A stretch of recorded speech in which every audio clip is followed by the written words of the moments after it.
This is Dating After Death, a podcast sorting out all the complicated emotions that come along with looking for love again after losing our forever person. And I am your currently anonymous host.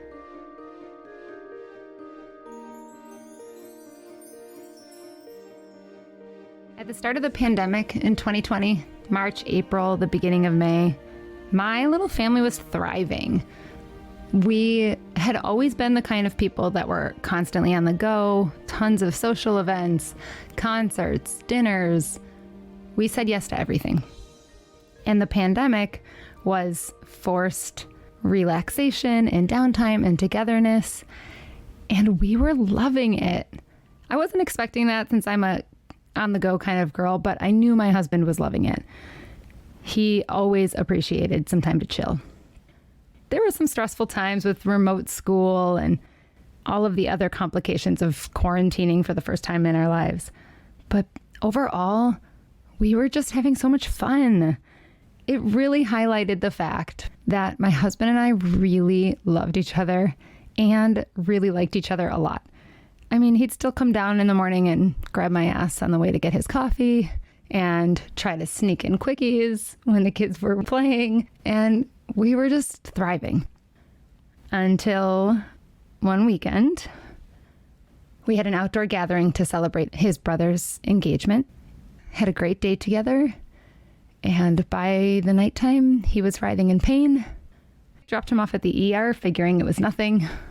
The next day, he was in the ICU. And at 3 a.m., I got that phone call that nobody ever wants to get. And then I sat with my dad on the couch for many hours, waiting for my kids to wake up to tell them that their dad was never coming home again.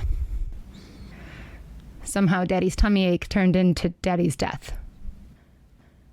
And obviously that changed our lives forever. That goes without saying. That was the hardest day of my life, but every day after has also been really challenging. Not to say there haven't been good days, there really have been. And there continues to be hope and joy and excitement and love in life. But things are hard as a young grieving widow who's raising 2 kids alone. I mean, with a community of people who are incredible and wonderful and more supportive than I think I ever expected. But day to day, it's still really hard. In the middle of the night, I vividly remember thinking through every thought that you might expect, plus a million that I think shocked me. Many of which were things like, what about Christmas morning? And what about the kids' weddings? And how could I never have another living memory of him again? And what if I forget him? And all of these things. And even in those lonely hours where I was processing the shock of my husband's death, I thought to myself, I hope I'm not alone for the rest of my life. I loved being married. I chose marriage young.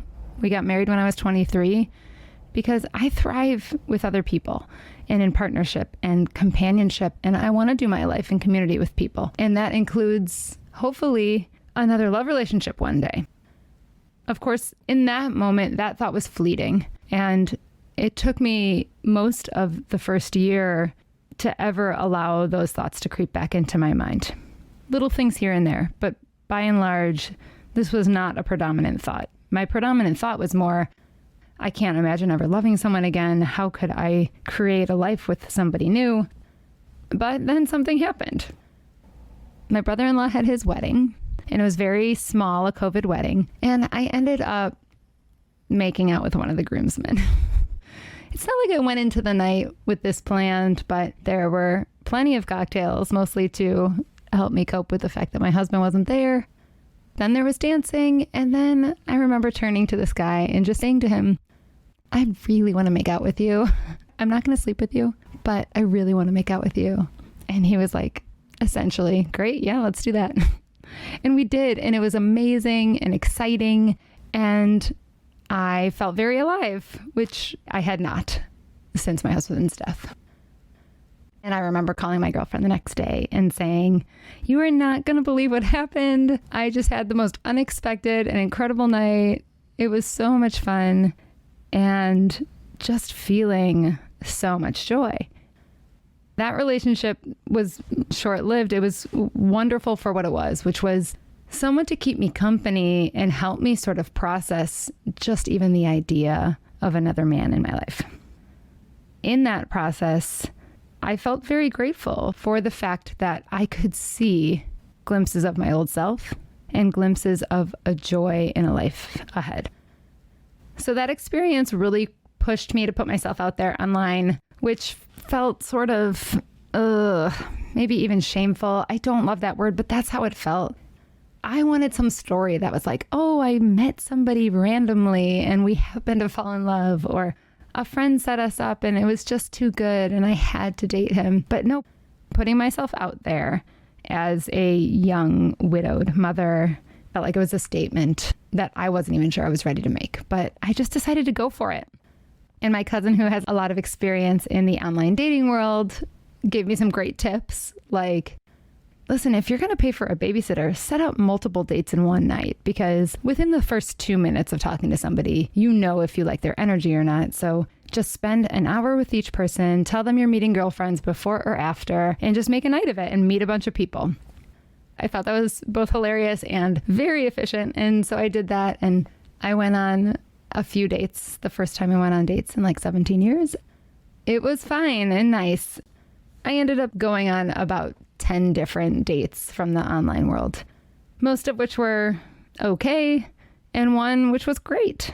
And I am still dating that guy today, and we have a very loving, wonderful relationship. And that relationship is not without the complications of me being a widow, also the things that he brings to the table, which I think actually we're doing a pretty good job navigating. Back in September, I heard something on Instagram about how dating, sex, love after losing your forever person was a very taboo topic. And while I totally understand that because of the fear of judgment, I also felt like, yes, and it's something we have to talk about because so many of us are going to want to engage in finding love again.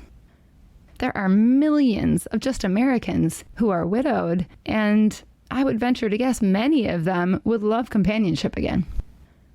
So I decided to start an anonymous Instagram page since I was in the midst of dating. And I thought I'd just share my thoughts about my experience alone in the off chance that it might help some other people. It's anonymous mostly because I'm a teacher, and there are things about dating as a widow that feel like things you're not supposed to say and supposed to think. I needed to know other people felt those things as well, which is why I started the page. But the Instagram page is mostly just about my experience. And while I've connected with a bunch of you, I'm just taking the thoughts out of my head, but I'm just one person. And as a collective, we come from so many different life experiences and backgrounds, and we're different ages. Our marriages were different. Our dating experiences will be different as well. And I really want to hear from you. I want to hear about the complications of dating as a widow and the joys and excitements, or the things that are holding you back. And that's what this podcast is about. Learning from each other, hearing each other's stories, and knowing that we're not alone. We really deserve love again if that's what we seek. I don't know about you, but I'm really hopeful for that. I didn't choose widowhood, but I will choose to have some freaking fun dating after death. And I hope you do too.